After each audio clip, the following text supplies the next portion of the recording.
For some reason, we are creatures of habit and we don't like asking for advice. They say pride comes before a fall, and in the case of project management, that can be only too true. If we are too proud or think we will look incompetent, then we may as well and may not ask for help. Having a principle that you must learn from experience should encourage an organization to require project managers to build a knowledge base of lessons learned in their projects. I use a picture on this slide of a new underground or above ground train where we are continually evolving in learning about human behaviors, habits, practices, hygiene, efficiencies, effectiveness, so that our trains can end up looking really clinical and like this one, or you'll see in a lot of newer trains they're using more advanced materials that are somewhat as resilient as what you see in this very stainless steel type interior, as resilient but look more comfortable, create a more relaxing space, etc. When we're looking at lessons learned, we're really asking ourselves about our successes, but also our failures. There's no point in pretending there weren't things that went wrong. We have to recognize in some kind of format, some kind of session, what worked, what didn't work, what should we do more of, what should we do less of, what shouldn't we do at all, or what shouldn't we use, or who shouldn't we use? Is there a material used in construction? Is there a supplier we used for a particular material? Is there a supplier of services, a plumber, an electrician, a contracting company that we should simply not use? What are the risks that we've now learned about?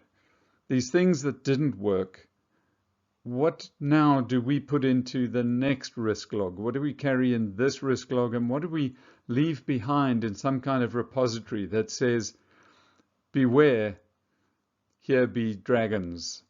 You know, start from knowing that list of most common risks in your area or in this type of project.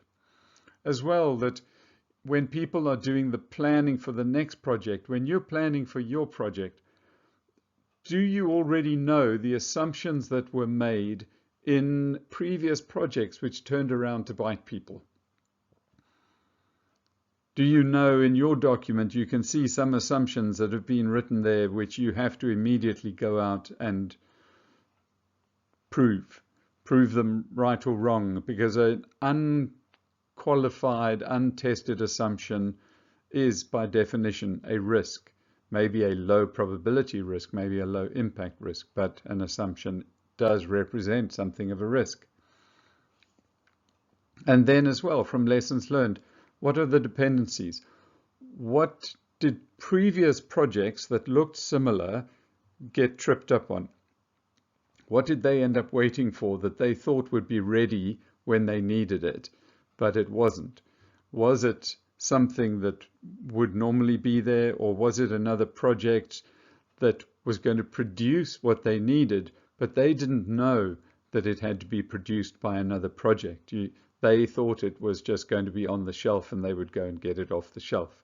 In the same sense, knowing for this kind of project that you're managing, who might be dependent on you? I know that goes to a lot of the sort of stakeholder analysis as well, but often people make the mistake of missing out on the downstream impact of delays because they don't realize that somebody else somewhere in an organization has heard about your project and has stopped doing what they were going to do to create something because they know your project is going to create it. So they've stopped and they're waiting, but you don't know that they're waiting.